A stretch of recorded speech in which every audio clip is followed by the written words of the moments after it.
Anong tinitingin-tingin mo dyan? Ano? Hindi mo ba ako tutulungan na ilagay yung mga gamit ko sa kabinet? Itong tandaan mo, Dayan, ha?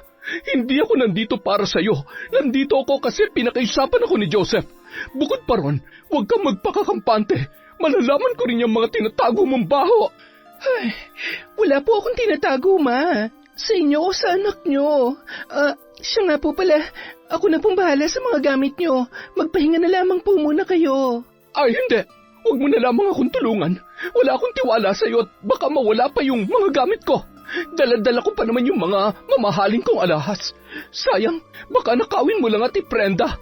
Tapos, yung pera ipapadala mo dun sa mga hampas lupa mong kadugo sa antike. Ma, bakit niyo po iniisip yan? Hindi ko po yan magagawa sa inyo. Hindi natin alam. Baka nga nagpapaawa ka lang para pakasalan ka ng anak ko. Ano, modus nyo ba yon? Para mahututan ng pera si Joseph? Ha? Mahal ko po si Joseph, Ma. At wala akong intensyon na ganyan. Maniwala po kayo sa akin. Ito ang tandaan mo. Hanggat nandito ako, babantayan kita. Siya nga pala. Alam mo ba, napakakapal ng mukha mo. Yung anak ko nagpapakahirap sa barko, tapos ikaw dito para kang donya kung makaasta. Palagi na lang nakatunganga at naghihintay sa pera niya. Hindi ko po alam kung ano nagawa kong mali. Kung bakit kayo ganyan sa akin. Tinuring ko po kayo ni Papa Bobby na tunay kong mga magulang, pero bakit niyo po ako ginaganito, Ma? Wala naman akong ginagawa masama, Ay, sus! Huwag mo akong iyak-iyakan. Hindi mo ako makukuha dyan. At saka, ang galing mo talagang umakting, no? Halos lahat ng tao na pabilib at kumakampi na sa'yo. Pero ako, hindi mo ako mabibilog, Dayan. Taon 2015, Zamboanga. Hindi pa man nakakababa ng kanyang motor si Joseph, sinalubong na siya ng kanyang ina ng napakahigpit na yakap. Mangiyak-ngiyak pa ang matanda habang hinahaplos ang likuran ng kanyang anak. 3 taon din silang nangulila sa isa't isa dahil si Joseph ay isang seaman at nakabase sa labas ng bansa. Kaya naman, ganun na lang ang pananabik ni Luz sa kanyang anak. Teka, sandali lang, Ma. Baka naman malagutan na ako ng hininga sa higpit ng yakap nyo. Pagpasensyahan mo na ako, anak. Namimiss lang talaga kita. Ay, siya nga pala, nung isang araw ka pa pala nakauwi, bakit hindi mo man lang ako sinabihan? At saka, bakit hindi ka dumiretso dito sa bahay? Nako, yan talagang asawa mo, oo, masyadong bida-bida. Oh, bakit napunta na naman kay Dayan ang usapan, Ma? Wala siyang kasalanan kung bakit hindi ako dumiretso dito. At saka, may bahay naman kami. Bukod pa ron, ako talaga nakaisip na hindi sabihin sa inyo na nakauwi na ako para ma-surprise kayo. Ay, hindi. Dapat sa susunod magsabi ka para naman masundo ka namin ng papa mo sa airport. Hindi yun si Dayan lang ang babalitaan mo. Nako, pagpasensyahan mo na ako, ha? Pero umiinit talagang dugo ko sa asawa mong yan. Kahit kailan talaga, ang gusto lagi ka lang masolo. Manaman, huwag ka naman magsalita ng ganyan tungkol kay Dayan. Eh bakit hindi, ha? Mula nung ikasal kayo, lagi na lang yung gusto niyang nasusunod. Kung makaasta parang pagmamay-ari niya ang buhay mo. Alam mo ba, nagmumukha ka ng under dyan sa babaeng yan. Hindi ako under, Ma. Lahat ng desisyon ko galing sa akin. Hindi ako pinipilit ni Dayan at lalong-lalo na hindi niya ako sinusolo. Kaya huwag ka naman magsalita ng ganyan, Ma. Ay nako, oo na, pasensya na, nadala lamang ako. Sana naman matanggap mo na si Dayan, Ma. Oo, alam ko hindi mo siya gusto dahil hindi siya nakatapos ng pag-aaral, tsaka mahirap lang ang pamilya nila. Pero mabuting tao po yung asawa ko. Ay, o siya, sige, mabuting tao na siya, hindi na ako makikipagtalo pa. Tara na sa loob at baka lumamig na yung niluto ko. Ay, hala, Ma, hindi na ako magtatagal. Balak ko lang sana na iabot ng mga pasalubong ko sa inyo. Eh bakit na naman? Hay nako, ipinagdadamot ka na naman ni Dayan sa akin, oh. Hindi ako papayag. Basta hindi ka aalis, dito ka maghahapunan. Naintindihan mo? Oo na, sige na nga. Basta wag na lang po kayo mag-isip at magsalita ng ganyan sa asawa ko. Oo, hindi na. Basta wag niya lang paiinitin ang ulo ko. Halika na sa loob. Nauna nang naglakad ang babae papasok sa loob ng bahay, habang nakakuyom ang kanyang mga kamao. Sa pagkakataong yun, hindi niya mapigilan ang panggigigil sa asawa ng kanyang anak. Mula pa man noon ay hindi niya na talaga gusto ang babaeng napili ni Joseph dahil nga nagmula raw sa mahirap na pamilya at bukod pa ron wala raw yung pinag-aralan. Pero kahit ganun ay pinakasalan pa rin ito ng kanyang anak. Sa kabilang banda, paulit-ulit na sumusulyap sa labas ng bintana si Dayan at nagbabaka sakaling matanawan ang kanyang asawa. Maaga kasi yung umalis at ang sabi ay may iaabot lamang sa mga magulang nito at babalik din kaagad. Pero gabi na ay wala pa rin si Joseph. Ang problema pa ay malakas ang buhos ng ulan. Nung mga oras na yun, ang iniisip niya ay ang maputik na daanan. Tiyak na mahihirapan ang asawa niya sa pag-uwi. Hindi naman niya matawagan kung nasaan yun dahil naiwan ni Joseph ang kanyang cellphone dala ng pagmamadali. Mga 10:00 na ng gabi ay wala pa rin si Joseph. Kaya naisipan na lamang niyang tawagan ang ina ng kanyang asawa para tanungin kung nandoon pa ang lalaki. Hello po ma. Pasensya na kung tumawag ako ng ganitong oras. Pwede ko po bang malaman kung nandyan pa si Joseph? Oo, bakit? Nag-aalala lang po ako, lalo na't gabi na hindi pa siya umuwi. Ay sus, ang sabihin mo, pinagkakait mo na naman siya sa amin. Hindi naman po sa ganon ma. Ano? Ay, siya nga pala, hindi ko muna siya pauuwiin dyan. Sobrang lakas kasi ng ulan at bukod pa ron, nakainom siya. Ganun po ba? Sige lang po, pakisabi na lang po sa kanya na tumawag ako. At saka, pasensya na po talaga sa abala, ma. Sa susunod, huwag ka nang tumawag sa akin ng mga ganitong oras, ha? Alam mo naman na matanda na ako Respeto naman. Sorry po, ma. Naiwan kasi ni Joseph yung cellphone niya, kaya kayo po ang tinawagan ko. Itong tatandaan mo, Dayan. Hayaan mong kumilos ang anak ko sa paraang gusto niya. Huwag mo siyang kontrolin na parang wala na siyang sariling desisyon. Hindi lahat ng ginagawa niya kailangan alam mo. May mga bagay na hindi mo na dapat pinakikialaman. Ano pong ibig niyong sabihin? Hindi ko po kinokontrol o pinakikialaman ng anak niyo. Tumawag lang talaga ako para alamin kung nandyan pa po ba siya sa inyo. Yun lang po yun, ma. Wala na po akong ibang intensyon. Basta, ayoko na kinakawawa mong anak ko. Yung tipong lagi na lang siyang sunod-sunuran sa'yo. Pasensya na po, ma, ha? Hindi ko talaga makuha kung anong ibig niyong sabihin. Wala naman akong ginagawang masama kay Joseph. At saka, hindi ko po dinidiktahan ng anak niyo sa kung anong dapat niyang gawin. Ay, bakit hindi mo sinabi sa amin na uuwi na pala siya? Dahil ba gusto mong solohin ang anak ko? Hoy, Dayan, huwag kang magmagaling. Bukod pa ron, kanina, pagkarating pa lang niya dito, gusto niya nang umuwi. Nagmamadali raw siya. Ano bang sinabi mo sa kanya, ha? Huwag mo sabihin tinatanggal mo na kami sa buhay niya. O di kaya pinagdadamot mo ba talaga sa amin ang anak ko, ha? Ma, bakit niyo po naiisip yan? Hindi ko po kayo maintindihan. Wala akong ginagawang masama at higit sa lahat, wala akong intensyon na ilayo sa inyo ang anak niyo. Babay na nga, umiinit lang ang dugo ko. Magsasalita pa sana si Dayan, kaya lamang ay pinatayan na siya ng tawag ng kanyang biyanan. Malalim ang buntong hininga niya nang mapatingin sa labas ng bintana. Patuloy pa rin ang pagbuhos ng malakas na ulan nung mga oras na yun, at kasabay pa noon ay ang pagtulo ng luha mula sa kanyang mga mata. Paulit-ulit sa pandinig niya kung paano siya pinagsalitaan ng masasakit ng kanyang biyanan. Hindi niya maintindihan kung bakit ganun na lang magsalita si Luz. Wala naman siyang ginagawang masama at hindi totoo ang mga ibinibintang nito sa kanya. Noon pa man ay hindi na talaga maganda ang pakikitungo ng matanda kay Dayan at alam niya na hindi talaga siya gusto nito bilang manugang. Inilapag na lamang ng babae ang cellphone sa ibabaw ng cabinet at dahan-dahang naglakad papunta sa kusina. Napatingin siya sa inihanda niyang pagkain sa lamesa para sana sa kanilang mag-asawa. Ang lahat ng yon ay lumamig na Dahil nga 5:00 pa lamang ng hapon ay niluto niya na ang mga yun. Kaso 10:00 na ng gabi ay wala pa rin si Joseph at hindi nga makakauwi ang lalaki ayon sa kanyang ina. Kaya naman umupo na lamang si Dayan at mapait na ngumiti.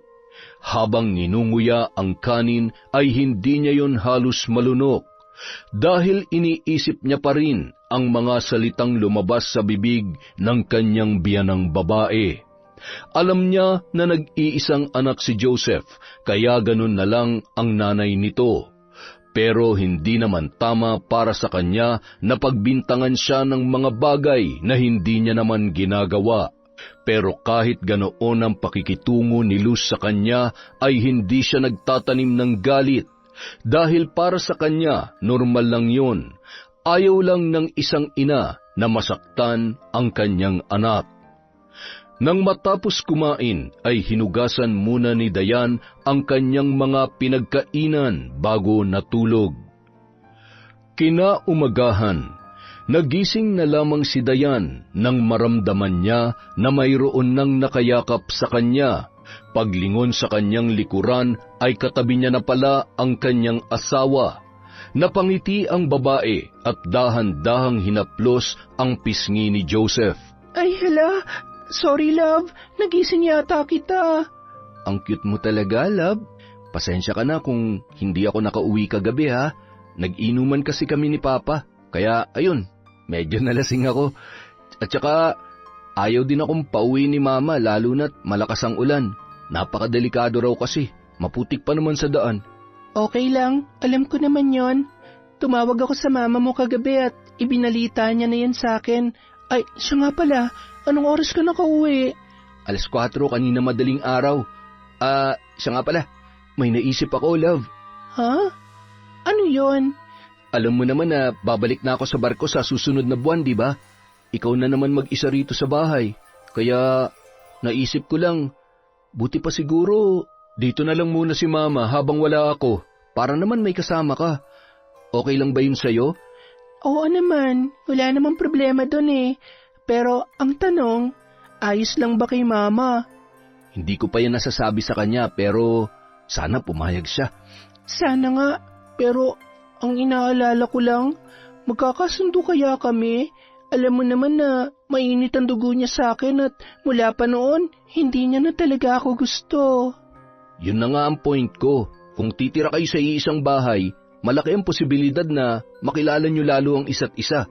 Bukod pa ron, patunayan mo kay Mama na mali yung mga iniisip niya tungkol sa'yo. At saka, huwag ka mag-alala.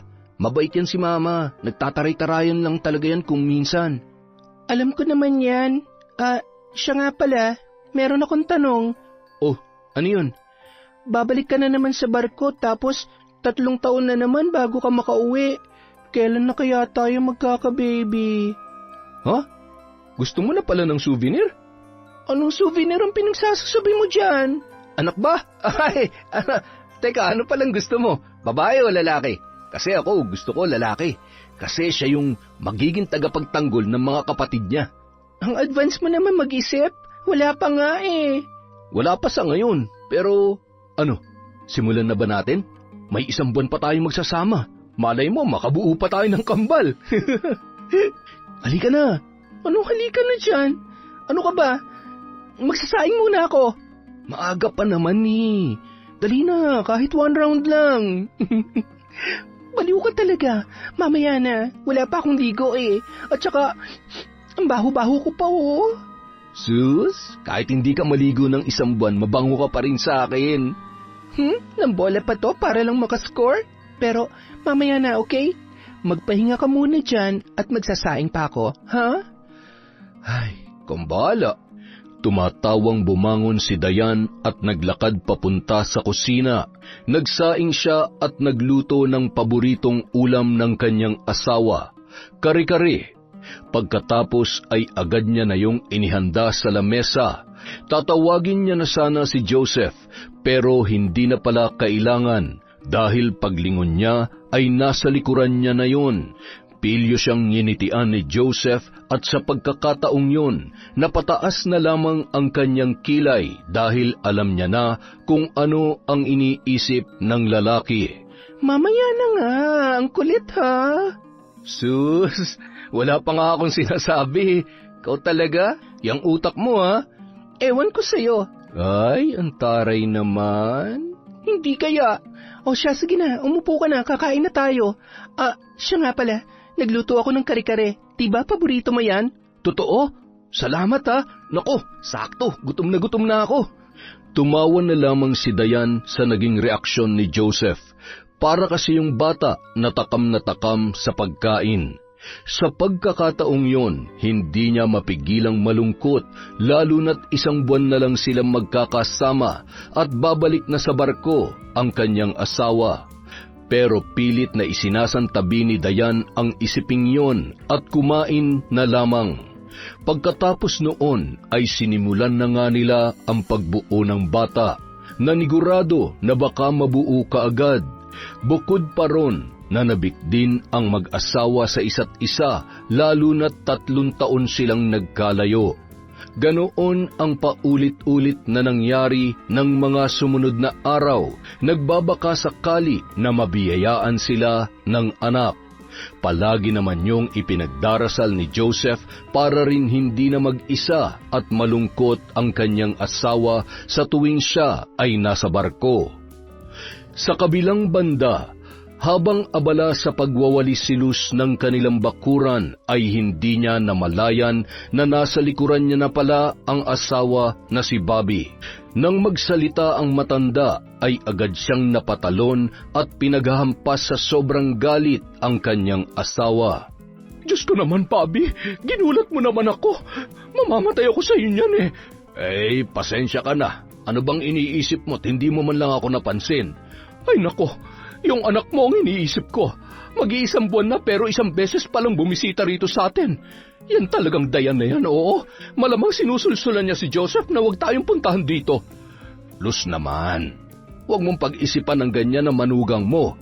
At saka baka busy lang talaga yung anak mo, kaya hindi nakakabisita rito. Bukod pa ron, hayaan mo magkaroon ng oras yung mag-asawa.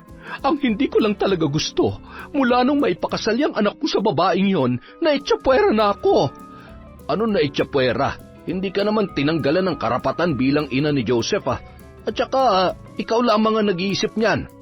Hindi, duda talaga ako. Ginayuma niya ang anak natin. Tingnan mo nga, ano ba nagustuhan ni Joseph sa kanya? Hindi naman yung kagandahan at ang itim pa. Tapos, kapag tumawa kita lahat ng gilagid.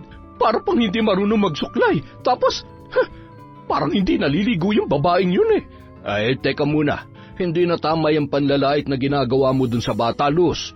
Ano bang pinagsasasabi mo? Ang tanda na niyang si Dayan. Mas matanda pa nga yan ng 3 taon kay Joseph At saka, bakit dinidepensa mo ang babaeng yan, ha? Dapat kumampi ka sa akin. Bukod pa ron, ayaw kong makitang dihado yung anak natin sa kanya, no? Luz, walang ginagawang masama si Dayan sa anak natin. Bakit ba ang hirap para sa'yo natanggapin siya, ha? Sa napapansin ko, mabait naman yung batang yon. Ikaw lang talagang kung ano-anong iniisip Itong tatandaan mo, siya yung pinili ni Joseph na makakasama habang buhay. Kaya suportahan na lang natin ang anak natin. Kitang-kita mo naman na mahal nila ang isa't isa. Basta! Hindi ko gusto ang babaeng yan. Kahit ano pang sabihin mo, hindi ko siya matatanggap bilang manugang. Wala ka nang magagawa. Kasi sila ng anak mo nagsasama, hindi kayo. Ay nako, ewan ko ba naman sa yung babae ka, oo. Pailing-iling na lamang na umalis si Bobby. Dahil sa pagkakataong yon ay alam niyang hindi siya mananalo sa kanyang asawa.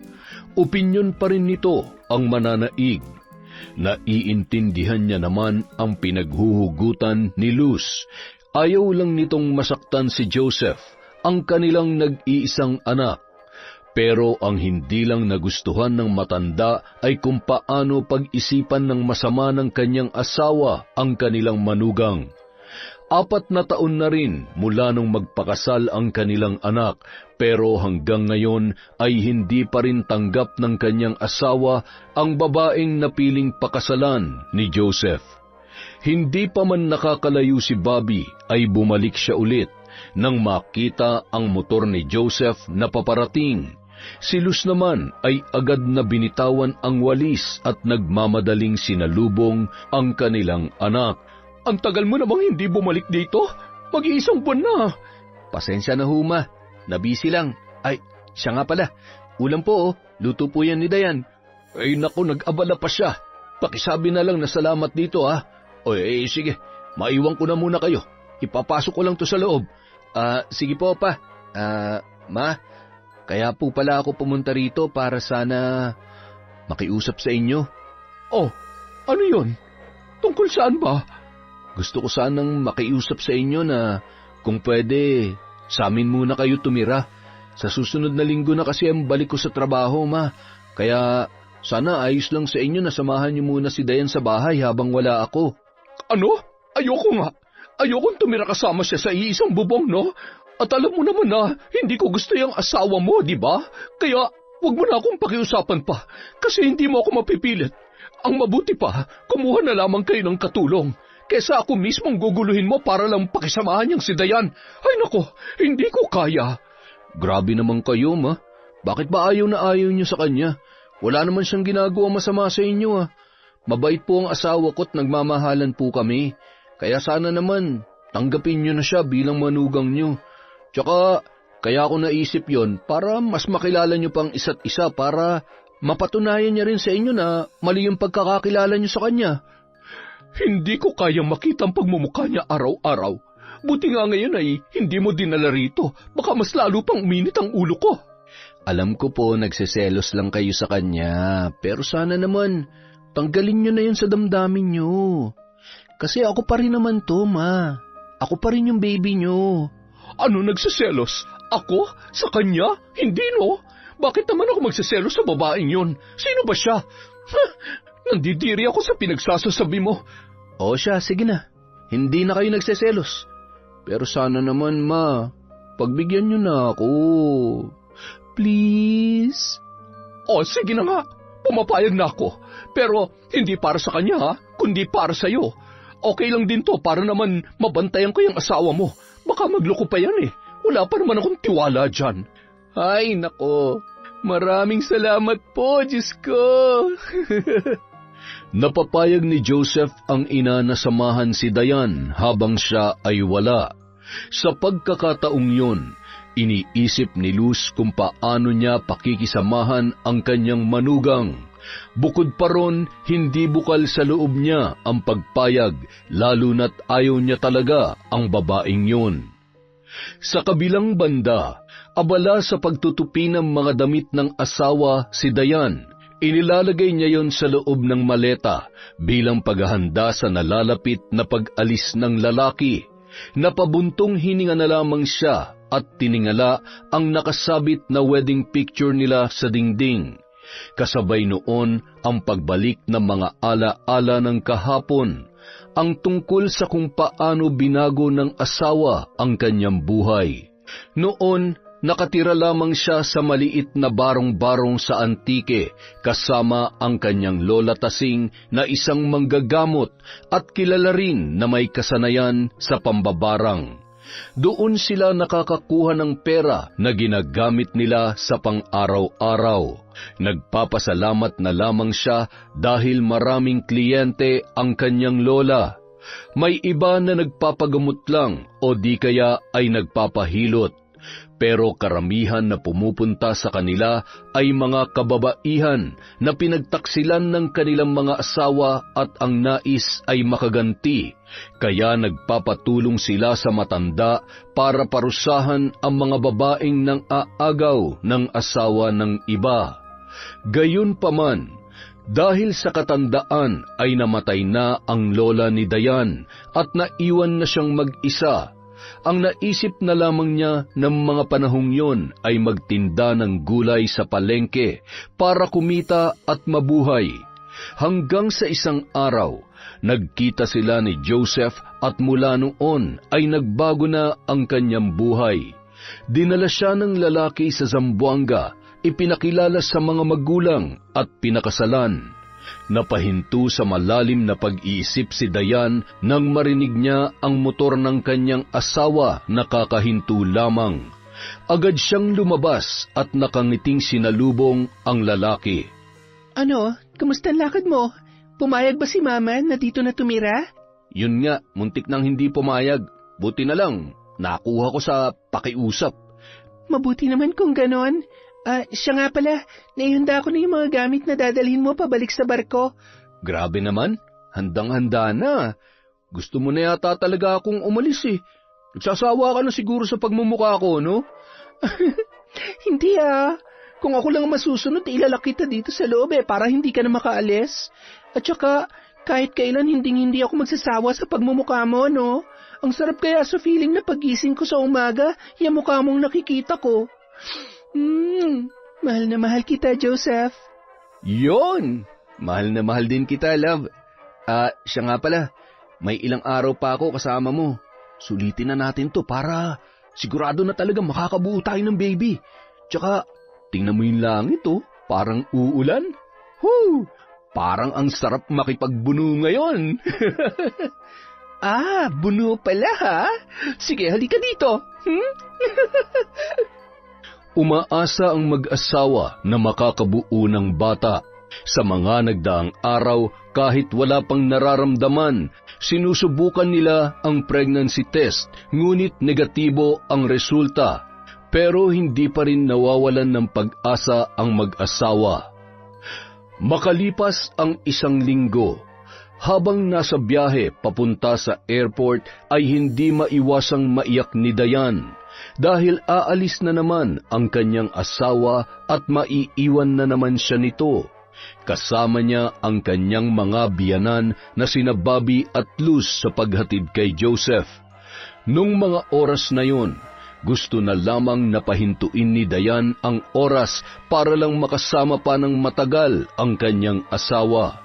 Pero para hindi na siya malungkot, ang iniisip na lamang niya ay ginagawa yun ng lalaki para sa kanilang kinabukasan. Lingid naman sa kaalaman ni Dayan, ilang beses na siyang iniirapan ni Luz. Sa kaloob-looban kasi ng matanda ay hindi niya gusto ang pagdikit-dikit nito sa kanyang anak at naiinis din siya dahil sa manugang lamang niya nakafocus ang atensyon ni Joseph. Nung mga oras na yun ay gusto niyang hablutin ang babae at ingudngud sa kalsada. Hindi niya kasi mapigilan na makaramdam ng selos. Iniisip niya na initsipwera na lamang siya ng kanyang anak. Kasi nga ay meron na itong Dayan. Nang maihatid na nila sa airport ang lalaki, ay umuwi na rin sila kaagad. Maraming dalang gamit si Luz dahil pumayag siya sa pakiusap ng kanyang anak na samahan ang kanyang manugang para hindi ito mapag-isa sa kanilang bahay. Naipasok ko na mga gamit mo ron sa loob. Ikaw nang bahala mag-ayos nun sa cabinet, ha? Ako naman ay uuwi na. At saka, Luz, huwag mong pagmalupitan yung manugang mo, ha? Alam kong hindi mo siya gusto pero sana naman ay magkasundo na kayo. Tingnan natin. Huwag lang niyang painitin ang ulo ko. Naku, makikita niyang hinahanap niya. At saka, may paiyak-iyak pa siya nalalaman kanina. Ang kapal naman ng muka. Halatang-halata naman na gusto niya ring umalis ang anak natin para makapagsaya siya rito ng mag-isa. Ay, nako. Ewan ko ba sa'yo, Luz? Hindi ko na alam kung anong sasabihin para lang matanggap mo yung manugang mo. Tingnan mo naman, ang bait-bait at napaka-responsableng asawa niyang si Dayan. Tapos pag-iisipan mo ng ganyan? Bakit pa palagi niyo na lang siyang kinakampihan, ha? Itong tatandaan mo, Bobby, patutunayan ko sa inyo na may baho at kuluring itinatago ang babaeng yan. Ay, nako, uuwi na ako. Tumawag ka na lang kung may kailangan kayo rito. Napabuntong hininga na lamang na umalis si Bobby at iniwan si Luz na masama ang titig sa manugang na nakaupo sa may sala. Nung mga oras na yun, iniisip ni Dayan kung paano pakikisamahan ang kanyang biyanan na makakasama niya ng 3 taon. Habang nakatitig sa kisame ay nararamdaman niya ang presensya ng matanda sa kanyang likuran. Anong tinitingin-tingin mo dyan? Ano? Hindi mo ba ako tutulungan na ilagay yung mga gamit ko sa kabinet? Itong tandaan mo, Dayan, ha? Hindi ako nandito para sa'yo. Nandito ako kasi pinakaisapan ako ni Joseph. Bukod pa ron, huwag kang magpakakampante.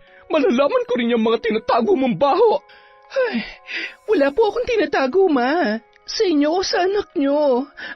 Siya nga po pala, ako na pong bahala sa mga gamit nyo. Magpahinga na lamang po muna kayo. Ay, hindi. Huwag mo na lamang akong tulungan. Wala akong tiwala sa'yo at baka mawala pa yung mga gamit ko. Dala-dala ko pa naman yung mga mamahaling kong alahas. Sayang, baka nakawin mo lang at iprenda. Tapos, yung pera ipapadala mo dun sa mga hampas lupa mong kadugo sa antike. Ma, bakit niyo po iniisip yan? Hindi ko po yan magagawa sa inyo. Hindi natin alam. Baka nga nagpapaawa ka lang para pakasalan ka ng anak ko. Ano, modus nyo ba yon? Para mahututan ng pera si Joseph? Ha? Mahal ko po si Joseph, Ma. At wala akong intensyon na ganyan. Maniwala po kayo sa akin. Ito ang tandaan mo. Hanggat nandito ako, babantayan kita. Siya nga pala. Alam mo ba, napakakapal ng mukha mo. Yung anak ko nagpapakahirap sa barko, tapos ikaw dito para kang donya kung makaasta. Palagi na lang nakatunganga at naghihintay sa pera niya. Hindi ko po alam kung ano nagawa kong mali. Kung bakit kayo ganyan sa akin. Tinuring ko po kayo ni Papa Bobby na tunay kong mga magulang, pero bakit niyo po ako ginaganito, Ma? Wala naman akong ginagawang masama, Ay, sus! Huwag mo akong iyak-iyakan. Hindi mo ako makukuha dyan. At saka, ang galing mo talagang umakting, no? Halos lahat ng tao na pabilib at kumakampi na sa'yo. Pero ako, hindi mo ako mabibilog, Dayan. Pasensya na, Ma. Maiwan ko po muna kayo. Ano, nasasaktan ka? Kasi totoo, di ba?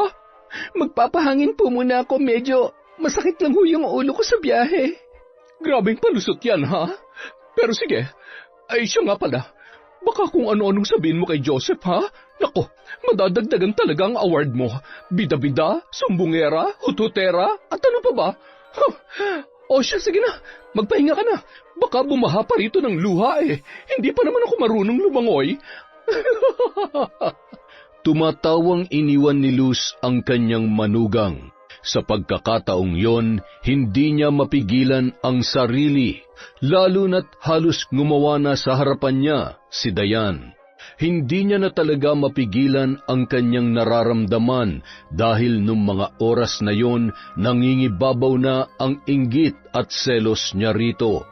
Naiinggit siya dahil kay Dayan napupunta ang allotment ni Joseph at nagseselos dahil sa babae nakatutok ang atensyon ng nag-iisa niyang anak.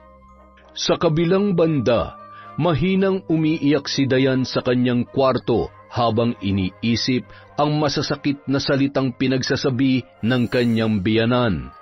Alam niya sa kanyang sarili na hindi totoo ang lahat ng iyon. Kaso hindi niya mapigilan ang pagluha, lalo na't pinagbibintangan siya ng mga bagay na hindi niya naman ginagawa. Dahil tanghali na, kailangan niya magluto para sa kanila ni Luz. Kahit labag sa kanyang kalooban ay lumabas siya at nagtungo sa kusina.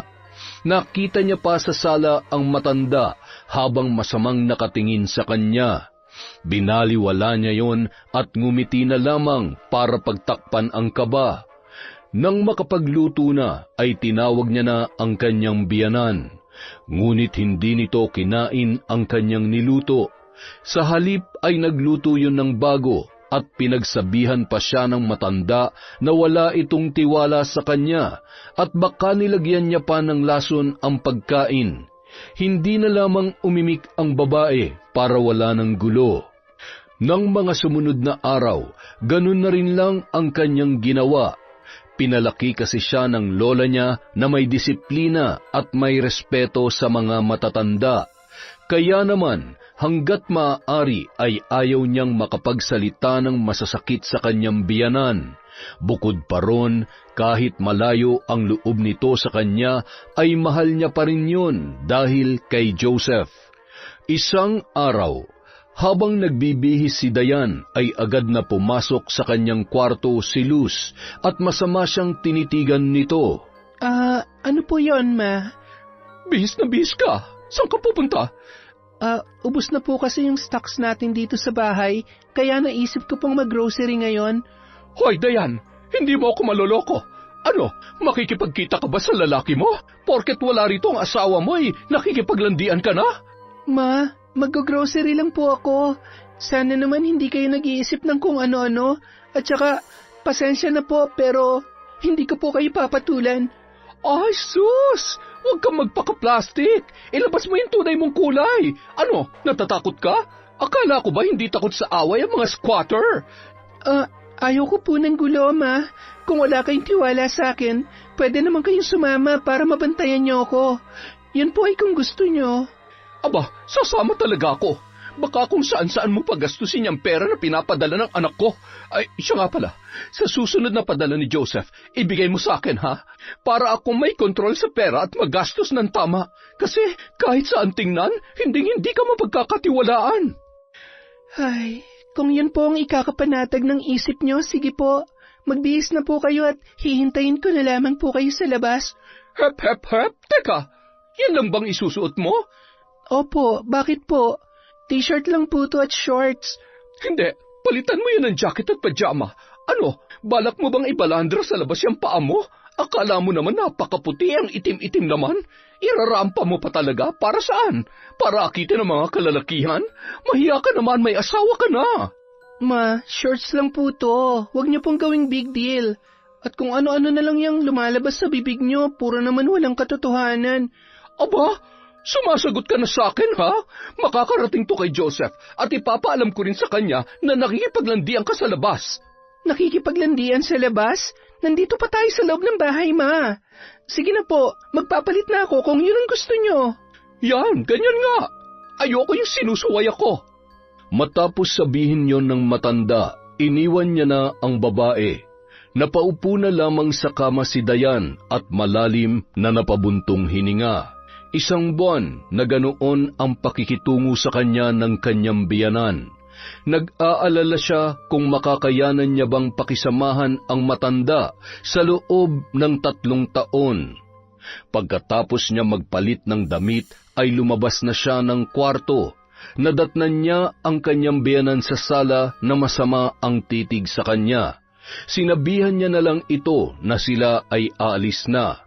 Mabuti na lamang at tahimik lang si Luz kaya medyo nakampante si Dayan. Habang naghihintay sila ng masasakyan ay nakita sila ni William, isang tricycle driver na suki ng babae. Ay, Dayan, saan kayo pupunta? Mag-grocery? Siya nga pala, napaayos mo na yung tricycle mo? Oo, nung 1 linggo pa. Dali na, sumakay na kayo. Ayos na ba talaga yan? Nako, baka matumba tayo ulit niyan tulad nung nangyari nung last na sakay ko. Hindi, sisiguruhin kong hindi na tayo matutumba ulit. At saka, ang laki ng bayad ko pampaayos, kaya sana okay na talaga to. Ano, magkukwentuhan na lang ba kayo dyan? Ay, hello po, tita. Sorry po. Pasensya na, iho. Hindi kita kaano-ano, kaya huwag mo akong tatawagin tita. Ay, ganun po ba? Sorry na po, madam. Ang taray naman. Anong sabi mo? Ay, wala po. Sabi ko, ang ganda nyo, gaya ng anak nyo si Dayan. William, hindi niya ako anak. Ang anak niya ay si Joseph, yung asawa ko. Okay. Pasensya na, ha? Hindi na lamang umimik pa si Dayan, kasi sa pagkakataong yon, ang muka ng kanyang biyanan ay halos hindi na maipinta. Tahimik lang sila sa biyahe hanggang sa makarating sa isang grocery store. Sa pamimili ng mga bilihin ay ang matanda ang nasusunod at minsan naman ay sinisigawan nito si Dayan dahil nga hindi niya gusto ang mga kinukuhang brand. Pilit na lamang siyang ngumingiti kahit na sa kaloob-looban niya ay sobrang napapahiya siya sa ginagawa ni Luz, lalo na't marami pa namang tao ang nakakarinig doon. Nanahimik na lamang si Dayan at baka kung ano pa ang masabi ng matanda, sunod-sunuran na lamang siya dito hanggang sa sila ay makauwi. Pagdating sa bahay, nagulat na lamang si Dayan nang ibinagsak ng biyanan ang mga ipinamili at bigla na lang siya nitong dinuro-duro. Bakit, Ma? Ano po bang problema? Ikaw ang problema ko. Ano yon ha? Sinong William na yon? Lalaki mo yon oh. Huwag kang magmaang-maangan. Napakalandi mo talaga. Anong lalaking pinagsasasabi niyo, Ma? Suki lang po namin yun na tricycle driver. Yun lang. May pasabi-sabi pa siyang, ang ganda niyo po kagaya ng anak niyong si Dayan. Kitang-kita naman na may something kayo noon. Ano, gano'n nakatagal ang relasyon niyo ng lalaking yon? Nakakahiya ka? Sa tricycle driver pa talaga? Wala yung binatbat sa anak kong Seaman? Itong tandaan mo, Dayan. Makakarating to kay Joseph. Pwede ba wag niyo akong siraan sa asawa ko? Kahit kailan hindi ko magagawang lokohin si Joseph. Huwag mo akong sinasagot-sagot. Napakasinungaling mong babae ka. Matapos ang usaping yon ay iniwan na lamang ni Luz si Dayan. Napaupo na lamang ang babae at umiyak. Dahan-dahan niyang pinulot ang nagkalat na pinamili. Pagkatapos ay nagmukmuk sa kwarto. Gustuhin man niyang isumbong sa asawa ang pinaggagawa ng ina nito, ay ayaw niya na lamang yung mamroblema. Baka mas lalo pang gumulo at ayaw niya rin na mahirapan pa si Joseph. Alam niyang pagod na ang kanyang asawa sa trabaho, kaya hindi niya na yon dadagdagan pa. Kinagabihan, prenteng nakaupo sa sofa si Luz habang hawak-hawak ang cellphone sa kaliwang kamay. Tinatawagan ang anak at ibinalita ang mga pinaggagawa ni Dayan. O Ma, kumusta kayo dyan? Napatawag ka? Ayos lang naman ako rito. Pero itong asawa mo, hindi. Po, ano po nangyari kay Dayan? Wala namang masamang nangyari sa kanya, pero kailangan mo malaman na nagloloko tong asawa mo dito. Duda ko, kabit niya yung tricycle driver na yon. Alam mo ba, wala na silang hiya-hiya. Sa harap ko pa naglandian yung dalawa. Ayan ka na naman, May. Gumagawa ka na naman ng kwento eh. Hindi yan magagawa ni Dayan, kilala ko siya. Kaya tigilan nyo na yung paninira nyo sa kanya. At saka, ginagawan nyo na naman ang ibang interpretasyon ng pakikipaghalubilo niya sa mga tao eh. Hindi ako naninira, Joseph. Totoo talaga ang sinasabi ko.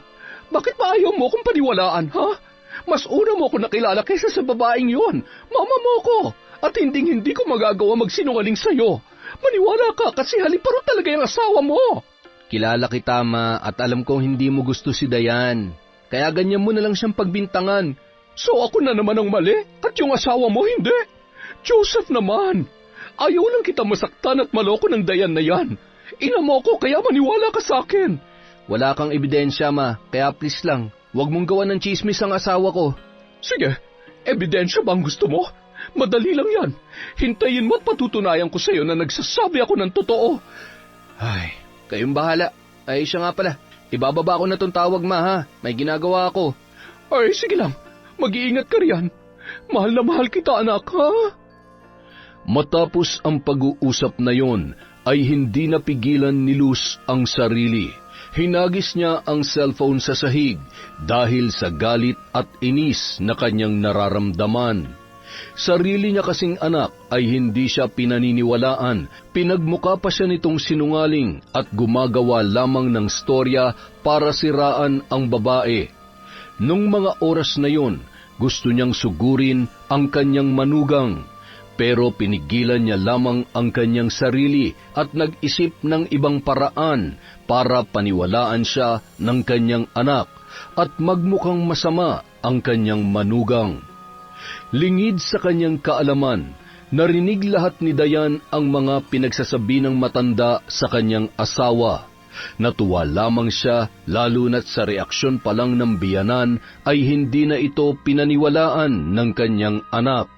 Nagpapasalamat ang babae dahil may tiwala sa kanya ang kanyang asawa. Nang mga sumunod na araw, nag-ingat na si Dayan sa kanyang mga ikinikilos dahil ayaw niyang may masabi na naman si Luz sa kanya at alam niyang bawat galaw niya ay binabantayan nito. Hindi na rin siya lumalabas ng bahay para hindi na siya pag-isipan ng masama. Kaso kahit anong iwas at ingat niya ay may nasasabi pa rin talaga ang matanda. Hoy, babae ka! Wala ka talagang hiya, no? Aray, bitawan niyo po ang buhok ko, Ma. Ang sakit. Ano na naman po bang ginawa ko? Abay, nagmamaang-maangan ka pa? Kagabi may narinig akong yapak ng tao na naglalakad sa labas. Ano, tumatakas ka ba, ha? Para lang makipagkita dyan sa lalaki mo? Grabe ka naman, Dayan. Sobrang katinaba, ha? Anong tumatakas? Buong gabi nasa kwarto lang po ako.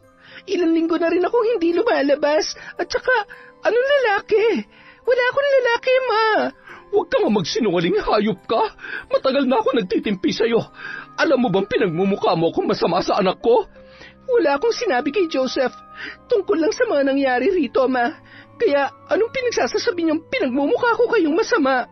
Bakit kasi hindi mo na lang sabihin sa kanya na may kabit ka? Para tapos na tayo rito. Wala nga po akong kabit, Ma. Huwag niyo naman po akong sirain kay Joseph, oh. Buisit ka talaga. Ang OA mo. Huwag mo nga ako maiyak-iyakan dyan. Nakakasukay ang pagmumukha mo. Mas lalo kang pumapangit.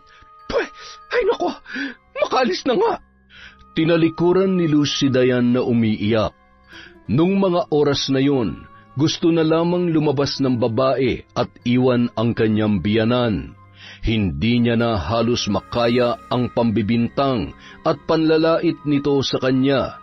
Gustuhin man niya na magsumbong kay Joseph ay hindi niya magawa dahil ayaw niyang maging rason na magkasira at magkaroon ng lamat ang relasyon ng mag-ina. Sa tuwing nalulungkot at pakiramdam niya ay aping-api na siya, kinakausap niya na lamang ang wedding picture nilang mag-asawa. Doon niya ibinubuhos ang lahat ng kanyang hinanakit sa kanyang biyanan. Samantala, habang nakaupo sa may teres si Luz, may iniisip siyang ideya kung paano makakakuha ng ebidensya at mapatunayan sa anak na nagsasabi siya ng totoo. Nagmamadali siyang pumasok sa kwarto at nagbihis. Paglabas niya, nakita niya si Dayan sa kusina na abala sa paghihiwa ng mga sangkap para sa lulutuin. Napatingin sa kanya ang babae at gusto pa yata siyang tanungin kung saan siya pupunta. Pero pinandilatan niya lang yon ng mata, dahilan ng pagyuko ng kanyang manugang. Tumawa na lamang ang matanda sa naging reaksyon ni Dayan. Parang aping-api kasi ang pagmumukha nito at halos hindi na makatingin sa kanya dala ng takot. Umalis si Luz at nakipagkita sa isang lalaki. Sa pagkakataong yun, buo na ang kanyang desisyon na sirain ang kanyang manugang para bumango ang kanyang pangalan sa kanyang anak. Ang tagal mo naman. Kanina pa ako naghihintay sa iyo rito Pasensya na ma'am. Na-traffic lang. Ano palang kailangan niyo sa akin? Eto, 20,000. Hindi ba't kailangan mo ng pera ngayon? Alam ko na nasa ospital ang anak mo, Rudy. Kaya tanggapin mo na yan. Totoo, ma'am. Abay, salamat po dito. Pagpalain nawa kayo ng Diyos. Huwag ka muna magsaya kasi meron akong ipapagawa sa iyo. Sige po, ano po bang kapalit nito? Gahasain mo yung manugang ko at dapat naka-video. Ano? Hindi ko yan magagawa, ma'am. Pasensya na pero sa inyo na lang tong pera. Hindi ko kailangan yan. Makakahanap ako ng pera at makakapagbayad ng bill sa ospital sa mabuting paraan. Sorry po talaga. Hindi kaya ng konsensya kong inuutos nyo. At saka, sa manugang nyo pa talaga. Hindi nyo ba naisip ang mararamdaman ng anak ninyo? Akin lang ang anak ko at hindi ko kailangan ng babaeng yon. Nakikisawsaw lamang siya sa buhay namin Pero, ayaw mo ba talaga? Eto, titriplehin ko. 60,000. Ma'am, may asawa at anak ako. Paano kung makita nilang video? O di kay malaman nila? Naku, ayaw ko masira ang pamilya namin. Pasensya na po, pero ayoko talaga. 100,000. Ayaw mo pa rin? Sige, pero ma'am, huwag niyo pong ipopost yan Labuhan niyo rin yung mukha ko kung sakaling kung kanino niyo man ipapakita. Kung yun ang gusto mo, ano, pumapayag ka na? Para po sa anak ko, ma'am. Malaki na rin kasi yung bill namin sa ospital Eksakto talaga na ikaw ang tinawagan ko. Kailan ko po pala gagawin yung inuutos ninyo? At saka, saan po? Baka manlaban at mag-report sa pulis yun. Naku, ayaw kong makulong, ma'am. Bukas, sa bahay nila. Ite-text ko na lang sa yung lugar. At saka, huwag ka mag-alala. Ako na ang bahala. Hindi yan manlalaban. Sige po, basta siguruhin nyo na hindi ako mapapahamak dyan, ha? At tsaka, nga pala ma'am, i-text nyo na lang ako bukas kung anong oras. Kailangan ko nang bumalik sa ospital. Hinihintay na ako ng asawa ko dun. Salit-salitan kasi kami sa pagbabantay ng anak ko. Sige lang, basta asahan kita bukas, ha? Opo. Sige po, ma'am. Matapos ang pag-uusap na yon ay umuwi na si Luz.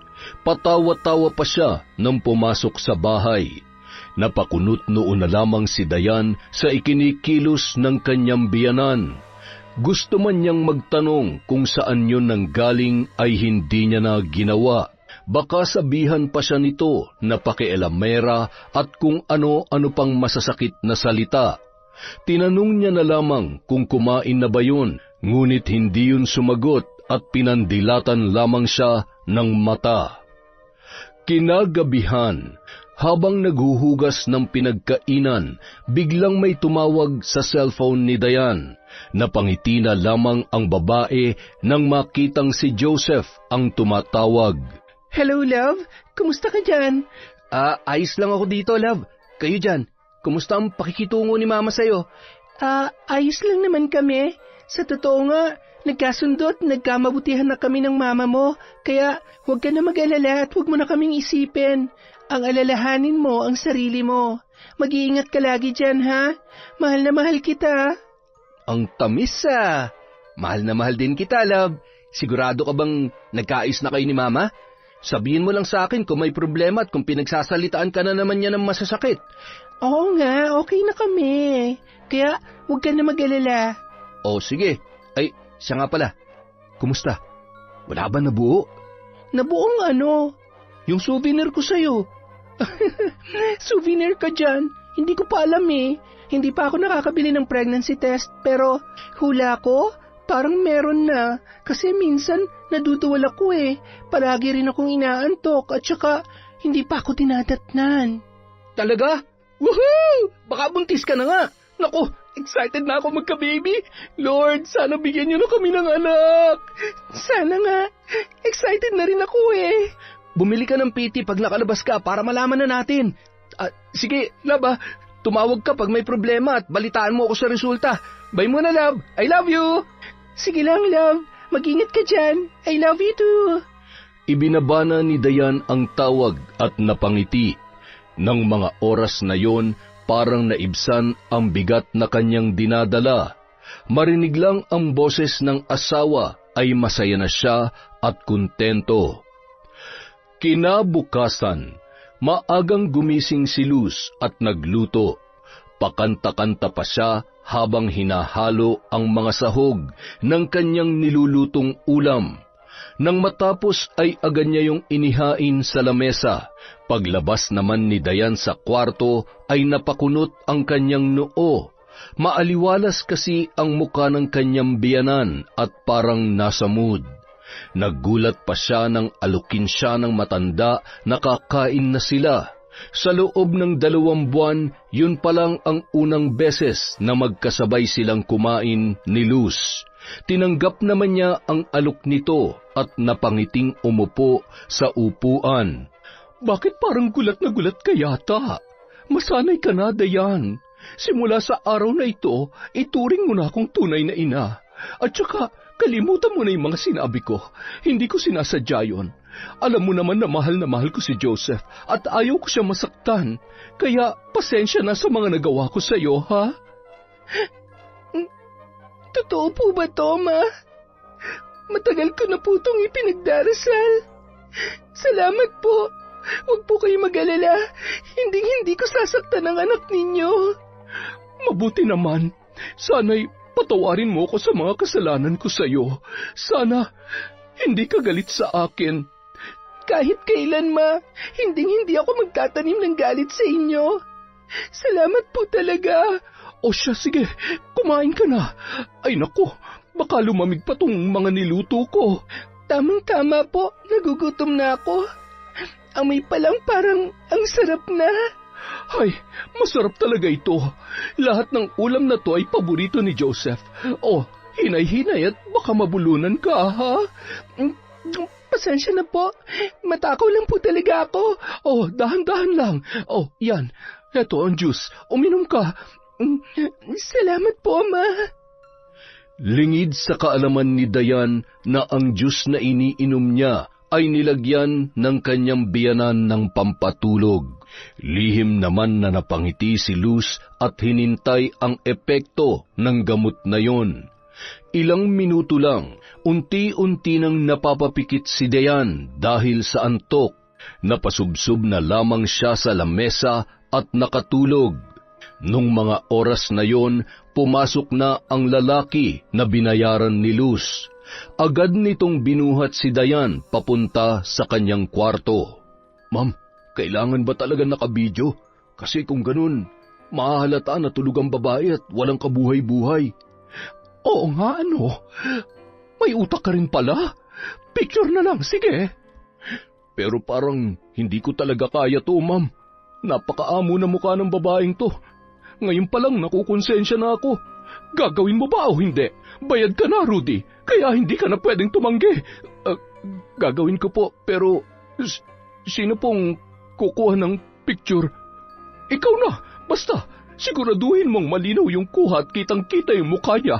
Oh, etong cellphone ko, gamitin mo. Kayo, saan po kayo? Sa labas. Alangan naman panoorin ko kayo. Sige po, ma'am, ako na po ang bahala. Matapos ang usapang yon ay lumabas na si Luz. Ang lalaki na lang ang nasa loob kasama ni Dayan na walang malay.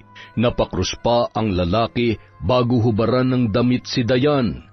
Nung mga oras na yon, ang iniisip niya lang ay ang kanyang anak na nasa ospital. Hindi niya kayang galawin o halayin ang babae gaya ng utos ng matanda sa kanya.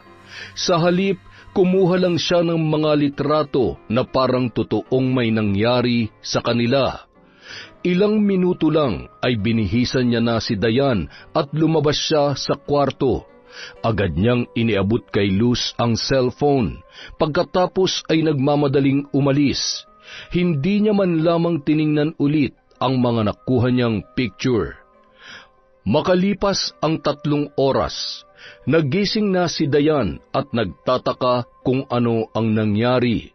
Tinanong niya na lamang ang kanyang biyanan na nakaupo sa kama, at sa pagkakataong yon ay alalang-alala ang muka ng matanda. Ma, ano pong nangyari? Bigla ka na lamang nawalan ng malay kanina. Nag-alala nga ako pero buti gising ka na.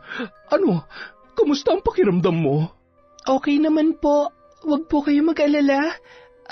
Siya nga po pala. Paano po ako napunta dito sa kwarto? Binuhat kita. Ay hindi, nung kapitbahay natin. Tumawag kasi ako agad ng tulong. Ganun po ba? Marami pong salamat, Mama, ha? Siya, sige. Magpahinga ka na muna dyan. Doon lang muna ako sa kwarto ko. Tawagin mo na lamang ako kapag may kailangan ka. Opo, Mama. Salamat po talaga. Nang makalabas ay napatampal sa noo ang matanda dahil muntik na siyang hindi makasagot sa tanong ng kanyang manugang. Sa pagkakataong yun, nang makapasok sa kwarto ay agad niyang tiningnan ang mga kuhang litrato. Kitang-kita roon ang muka ng lalaki na kanyang binayaran at ni Dayan na hindi halatang walang malay. Gumawa naman siya ng isang Facebook account na lalaki ang pangalan. Balak niyang isend ang mga picture na yon kay Joseph gamit ang dummy account na kanyang ginawa. Pero sa kanya na gagawin yon pagkatapos ng 5 araw para hindi maghinala ang manugang na set up lamang pala ang lahat.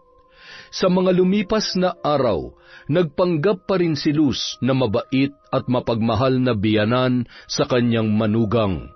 Lumabas-labas din siya at iniiwan si Dayan mag-isa para naman mas kapani-paniwala ang nangyari, lalo na't nasa bahay pa naman ang senaryo ng mga kuhang picture. Pagkalipas ng 5 araw, Habang abala sa pagwawalis si Dayan ay bigla na lamang tumawag sa kanya si Joseph. Hindi pa man siya nakakapagsalita ay sinigaw-sigawan na siya ng lalaki sa kabilang linya. Paano mo nagawa sa akin to? Akala ko ba mahal mo ko? Pero bakit nagawa mo pa rin ako lokohin, ha?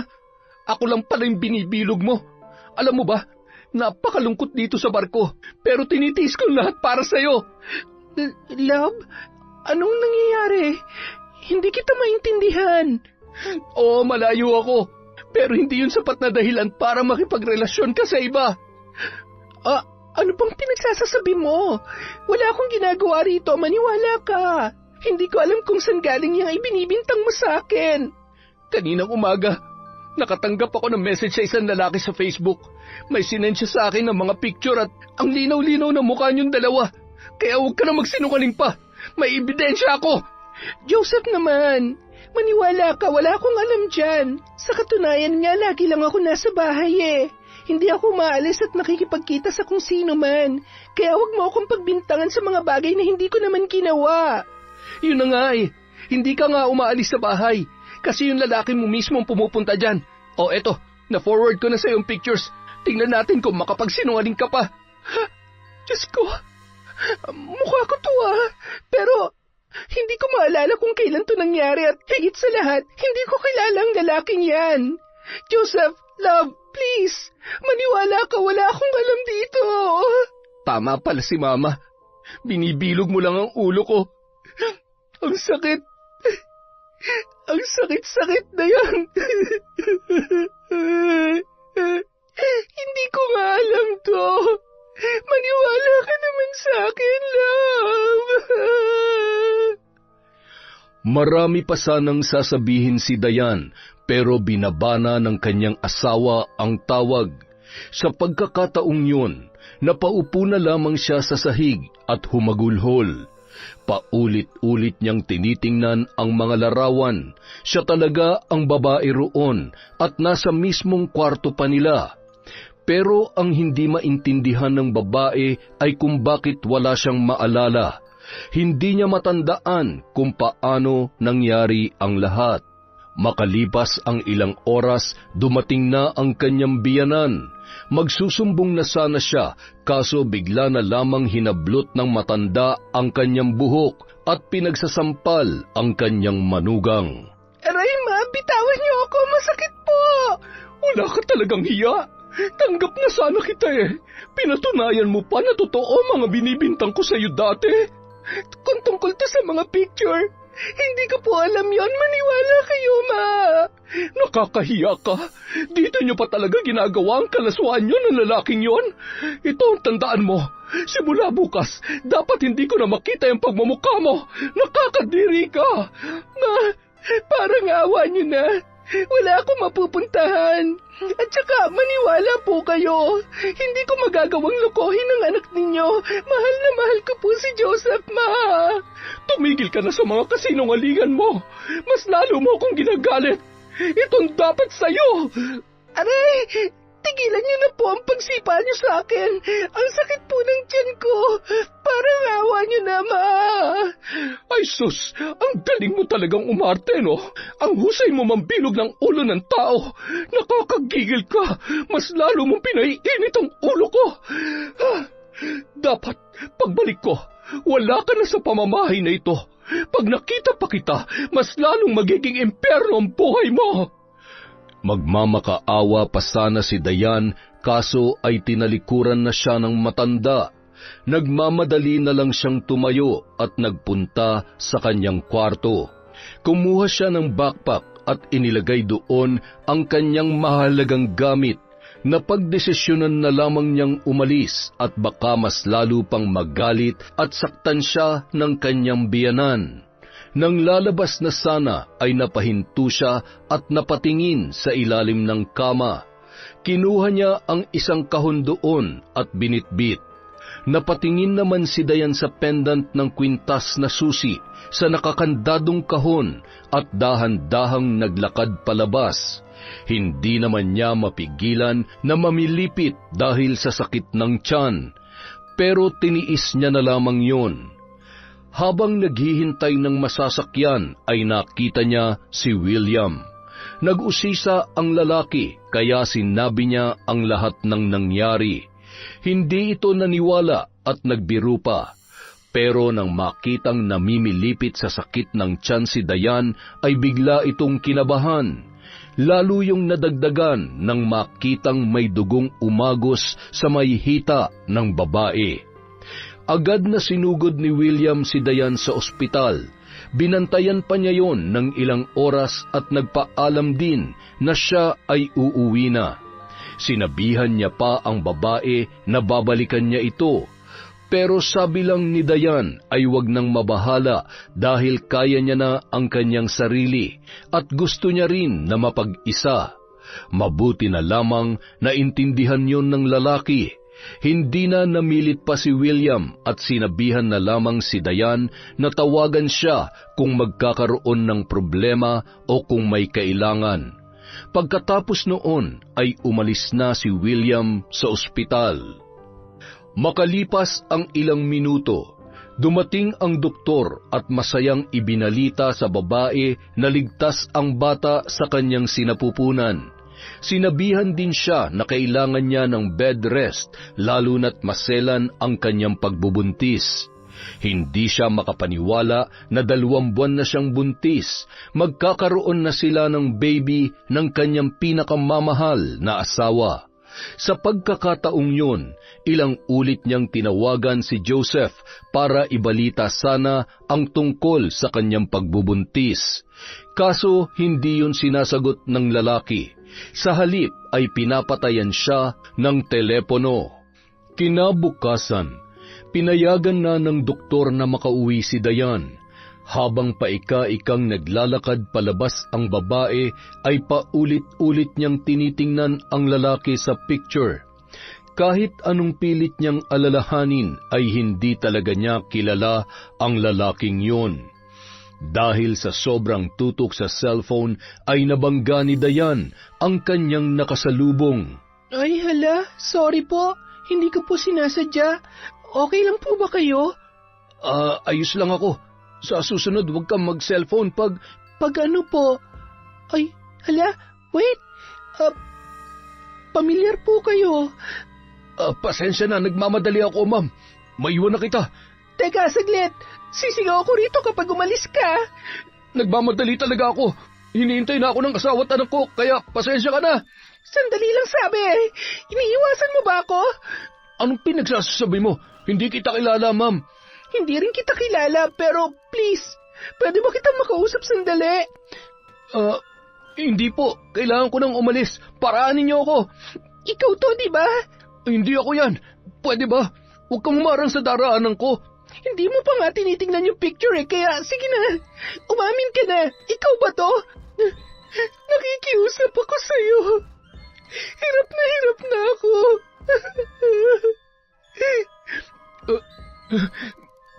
Sorry. Hindi ko naman ginusto yan eh. Binayaran lang ako. Kaya, ma'am, pwede ba huwag mo ako ipakulong? Parang awa mo na. Nagawa ko lang yan para sa pera. Maniwala po kayo sa akin. So, ikaw nga to? Walang hiya ka? Sinira mo ang relasyon namin ng asawa ko. Sino nagbayad sa'yo para gawin to, ha? Alam mo bang muntik pa malaglag ang baby namin sa pinagagawa nyo? Mga hayop kayo! Hindi ko talaga ginusto yun. Nagawa ko lang yun para sa may sakit kong anak. Ang dami-dami na kasi naming utang at ang laki-laki na ng bill namin dito sa ospital eh. Kaya, nung inalok ako ng 100,000 ni Ma'am Luz, tinanggap ko na. Labag man sa kalooban ko pero para sa pera nagawa ko. Kaya ma'am, parang awa mo na. Huwag mo ko ipapakulong. Ano? Si Mama nag-utos sa'yo? Walang hiya. Pinlano niya palang lahat ng ito. Akala ko nagbago na siya. Inuto niya lang pala ako. Ang tanga-tanga ko. Bakit ba naniwala ako sa kanya? Magbabayad siya. Magbabayad kayo sa ginawa niyo sa akin. Ma'am, kailangan ako ng asawa at anak ko. Pero hindi ko kayo ginalaw. Picture lang yun. Pangako. Oo, may pera ka na para sa anak mo may sakit. Pero hindi ka ba nakukonsensya na nakuha mo yun sa masamang paraan, ha? Muntik pa mawala ang baby ko sa lecheng plano niyong yan. Matapos sabihin yon ni Dayan ay iniwan na siya ni Rudy na lumuluhod pa at nagmamakaawang wag ipakulong. Agad naman naghanap ang babae ng matutuluyan. Mabuti na lang may nakita siyang paupahan. Gabi na nang siya'y makarating doon. Nagpahinga lang siya saglit at ilang minuto ay binuksan ang nakakandadong kahon. Gamit ang susing palawit ng kanyang kwintas. Ang laman noon ay ang mga gamit sa pambabarang na ipinamana sa kanya ng kanyang lola bago yun namatay. Kinuha niya ang mga yun at dahan-dahang inilabas. Nagsindi ang babae ng 3 itim na kandila habang dahan-dahang binubuklat ang lumang aklat na may punit-punit na pahina. Nakasulat sa wikang hindi halos mabasa. Isa itong lumang ritual para sa mga nilapastangan, sa mga ginipit at sa mga kailangang maningil. Sa kanyang harapan, nakalatag ang isang lumang family picture ng kanyang asawa. Kinuha niya yon sa lumang wallet ni Joseph. Pinunit niya ang bahagi kung saan naroon ang muka ni Luz, ang matandang babae na nagmalupit sa kanya. Ipinatong niya ang litrato ng biyanan sa gitna ng platitong itim. Binudburan ng abo ng nasunog na dahon ng kamangyan, pulbos na galing sa pinatuyong alitaptap at alkitran, tsaka pinalibutan ng sinulid na pula at itim. Isa-isang nagliyab ang kandila habang binibigkas niya ang orasyon ng paulit-ulit. Samantala, nagising si Luz dulot ng biglaang pagsakit ng kanyang batok. Parang may mainit na tumulo doon. Agad naman siyang napabalikwas ng bangon at napatingin sa salamin. Nakita niya na parang may mga pantal o mga pigsa na nagsisilabasan sa kanyang katawan. Napansin niya rin na maraming galos ang kanyang binti. Nagulat siya at inaalala kung ano ang nangyari, kung bakit siya nagkaroon noon. Ilang saglit lamang ay napaungol siya nang biglang maramdaman na parang may tumutusok na mainit na bagay sa kanyang singit.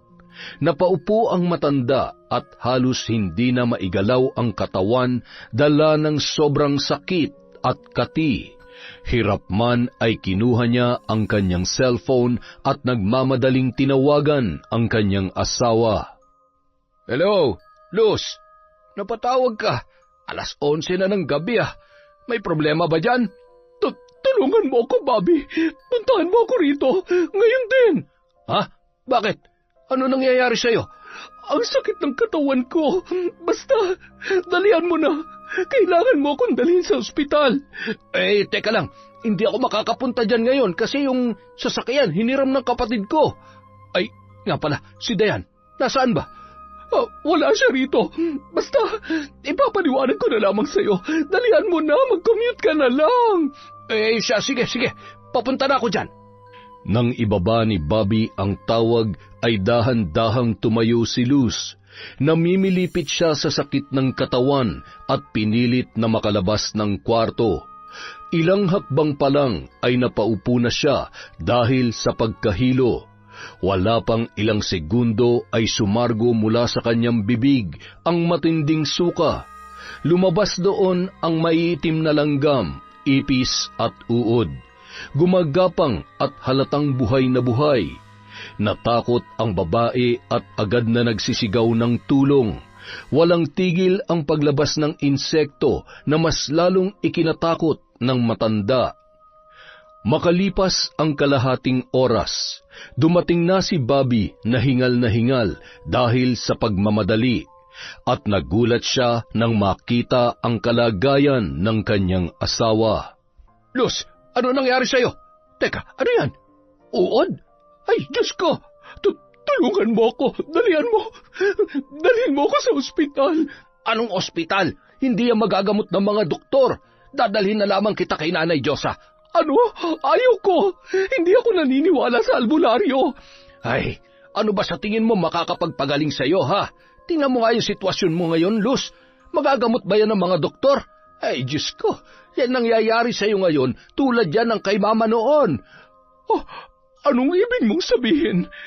Binarang ako? Ay, sa tingin ko, ganun na nga. Aray ko! Sige na, dalhin mo na ako sa albularyong yan. Ang sakit talaga ng tiyan ko! Agad namang sinunod ni Bobby ang pakiusap ni Luz. Sa pagkakataong yun ay hindi niya mapigilang maawa sa kanyang asawa, lalo na't halos hindi na mamukaan ang matanda, dulot ng maraming pigsa na tumutubo sa iba't ibang bahagi ng kanyang katawan. Ilang minuto lang ay nakarating na sila sa bahay ni Nanay Diyosa na isang kilalang albularyo sa kanilang lugar. Nagising na lamang ang matanda dulot ng malakas na pagkatok ng pinto ni Bobby. Nang makita sila nito ay agad naman silang tinulungan at inalalayan pa si Luz na ihiga sa banig. Agad na pinahiran ng langis ang noo ng babae at nilagyan din ang kanyang tiyan ng isang halamang gamot na mainit-init pa. Nung mga oras na yon, nakatulog siya sa sobrang panghihina. Kumuha ang albularyo ng isang mangkok na may lamang tubig at sinindihan ang 3 kandila. Sa pagtulo noon sa tubig ay unti-unting nabubuo ang isang muka. Sa pagkakataong yun ay may inuusal naman si Nanay Diyosa na Latin na salita. Ilang ulit niya yung binabanggit habang pinipikit ang 2 mga mata. Ay, nako! Napakalakas niya! Hindi ko siya kayang kalabanin! Anong ibig niyong sabihin? Napakamakapangyarihan ng taong gumawa nito sa asawa mo. Ang ginagamit niyang mahika ay hindi basta-basta. Sino po ang may gawa nito kay Luz? Sabihin niyo na po sa akin at bakit niya ito ginagawa? Base sa enerhiyang nararamdaman ko, sobrang hinanakit at galit niya sa asawa mo. Eto, tingnan mo, may nabuong muka. Kilala mo ba ito? Ano? Sigurado po ba kayo riyan? Manugang namin to si Dayan. Nakasisiguro po ba kayo na siya may gawa nito? Baka nagkakamali lamang kayo, Nanay Diyosa. Abay, sa tagal ko ng albularyo hindi pa ako nagkakamali. Pero ito pa lamang ang unang beses na nakatagpo ako ng katulad niya. Hindi ko kayang kalabanin ang kagaya niya dahil maaaring akong mamatay kung susubukan kong pahintuin siya. Siya nga pala, ano ba nagawa niyo sa kanya at nagkaganito siya? May galit sa kanya ang asawa ko. Tumira sila sa iisang bubong at hindi ko na alam kung anong ginawa nilo sa kanya. Hindi ba't manugang niyo siya? Pwede niyo siyang kausapin at pakiusapan na tigilan niya na ang pagpaparusa sa asawa mo. Base sa nararamdaman ko, mabait siya at ang intensyon niya lamang ay turuan ng leksyon itong si Luz. Hindi niyo ba talaga kaya na kalabanin ang mahikang ginagamit niya? Pasensya ka na, pero kulang ang lakas ko para gawin yan. Ano na po ang gagawin namin? Tulad ng sinabi ko, hindi masama ang taong gumagawa nito. Maaari niyo siyang pakiusapan at humingi ng tawad sa mga kasalanang ginawa ng asawa mo. Hindi na umimik pa si Bobby at tinitigan na lamang ang asawang nakaratay sa banig. Samantala, habang nakatingin sa malakas na alon ay nakatanggap ng tawag si Joseph mula sa amang si Bobby. Ibinalita ng matanda sa kanya ang mga nangyayari. Nagtataka siya kung anong nagawa ng kanyang ina kay Dayan, kung bakit ganun na lang ang galit ng babae sa kanyang biyanan. Kahit may hinanakit pa sa kanyang kalooban ay tinawagan niya ang asawa upang mag-usisa at pakiusapan na ihinto na nito ang kanyang ginagawa. Sa kabilang banda, habang taimtim na inuusal ni Dayan ang mga orasyon, ay nagambala siya sa pagtunog ng kanyang cellphone.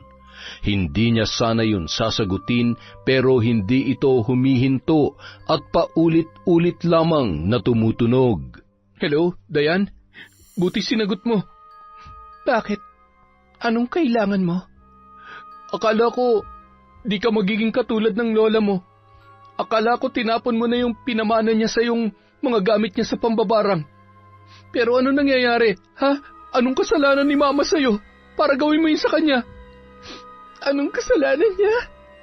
Malaki, Joseph. Siya ang dahilan kung bakit nagkasira tayo. Siya may pakana sa likod ng mga pictures na yon. Sinetap niya ako. Hindi lang yon. Muntik na mawala sa atin ang baby natin dahil sa pananakit niya sa akin. Ano? Ulitin mo nga mga sinabi mo. Ibig mo sabihin, buntis ka? Oo, 2 buwan na. Kung nagdududa ka kung sinong ama, handa akong ipa-DNA test to. Para mapatunayan sa'yo at sa mama mo na hindi ako nagloko at hindi totoo lahat ng binibintang niya sa akin. Hindi mo kailangan magpa-DNA test. Naniniwala ako sa'yo. Masaya ako malaman na magkakababy na tayo. Pero muntik na mawala ang anak natin dahil sa pinaggagawa ng mama mo. Hindi ko siya mapapatawad. Dayan, nakikiusap ako. Pag-usapan natin to ng mahinahon. Hindi mo kailangan gamitin yung mga mahika na yan para parusahan siya. Sige na, ako na nagmamakaawa sa'yo. Alam mo, mahal ko yung mama mo. Tinuring ko siyang tunay kong ina. Kahit hindi maganda yung pagtatrato niya sa akin, pero kailangan niya maranasan to, Joseph, para matuto at mapagtanto niya ang mga mali niyang nagawa. Please, love, ihinto mo na to. Hindi ikaw makakapagsabi niyan, Joseph, kundi siya. Tanging siya lang ang makakapagpahinto sa akin. Matapos sabihin yon ni Dayan, ay binabana niya ang cellphone at pinagpatuloy ang ritual. Kinaumagahan, napamulat ng matasilus at sumuka ng mapait na likido.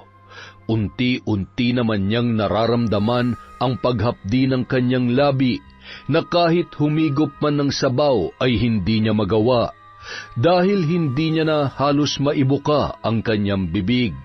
Ibinalita naman ni Bobby sa kanya ang napag-usapan ni na Joseph at Dayan. Yan na nga bang sinasabi ko sa iyo, Lucy? Hindi ba't binalaan na kita na huwag mong pagmamalupitan si Dayan? Kita mo ngayon ang sitwasyon mo. Yan ang resulta ng inggit at selos mo. Ano ka ba naman? Bakit mo nagagawa sa manugang mo yun, ha? Sobrang-sobra ka na talaga. Sasagot na sana si Luz, pero hindi niya na kayang ibuka ang kanyang bibig at halos wala na ring lumalabas na boses mula roon. Masakit ang katawan, dulot ng maraming pigsa at sugat. Dahan-dahan siyang nagtalukbong ng kumot. Pumikit siya at doon umagos ang kanyang luha.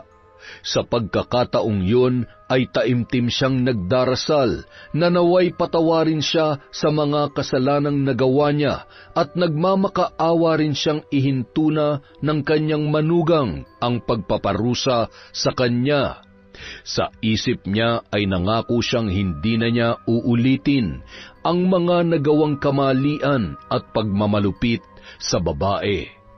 Samantala, napamulat ng mata si Dayan nang may marinig siyang boses.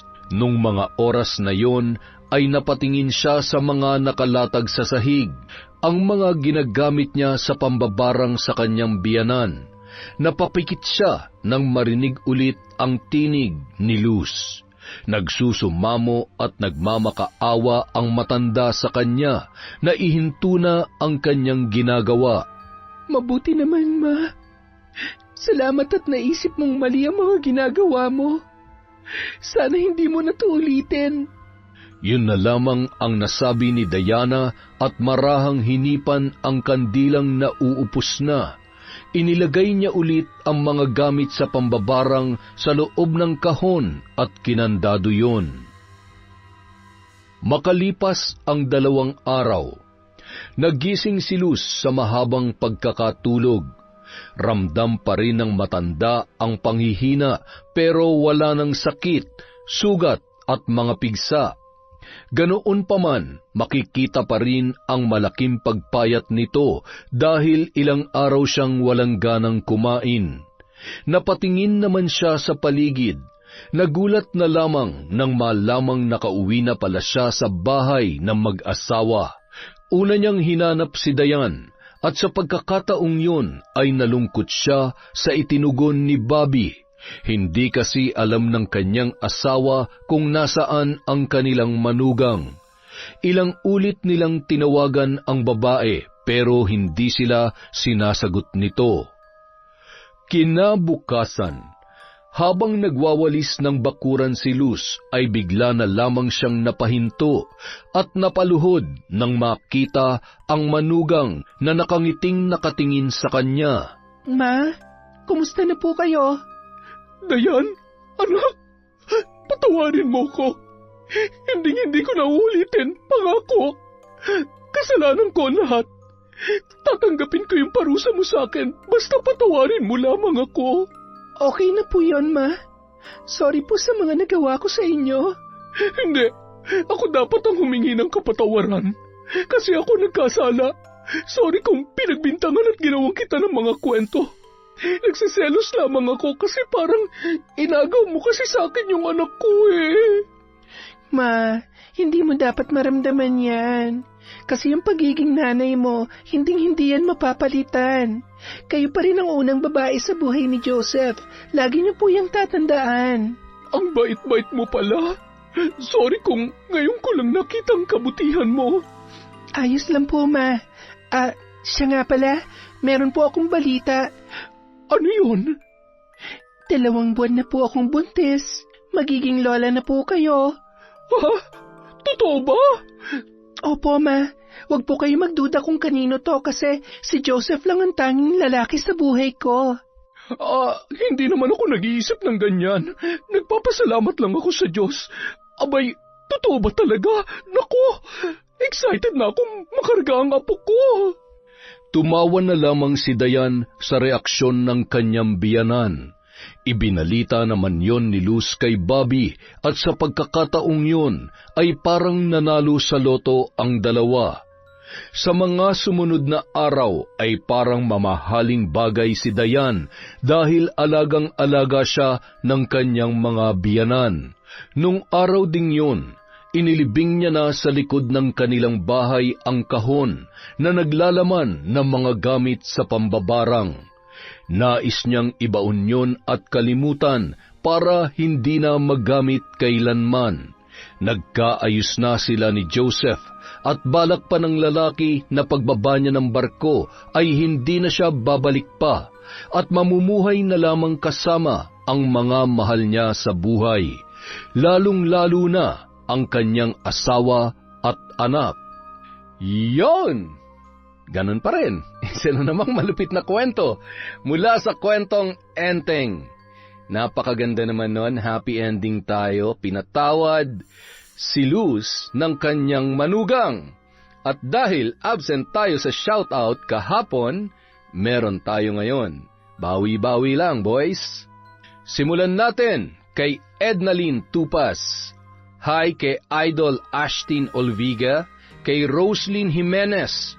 Hello po kay Corazon Clemente, kay Abel Hipolito, kay Virginia Venson, kay Jeneline Mix Vlog. Hi kay Jocelyn Dordas from Patrick Dordas. Hello po kay Virginia Belay. Shout out kay Lucila Lucero, kay Christy Gaitan. Hi kay Lady Dam. Sa Alajid family from Kalampanog Channel. Hi kay Missy Trota. Hello po sa Flores and Naong family. Hi kay Raquel Zalameda. Shout out kay Lorenzo Nabulayan from Queen Jenny. Hi po kay Jing Wang. Hello kay Andrea Novello, kay Eurasia Berto, kay Anne Mary Danya from Qatar. Hello po kay Zoe Sky Zorilla. Hi kay Rosemary Casonete. Hello po kay LVMD. Shout out kay Zilpha Hara Reichardt.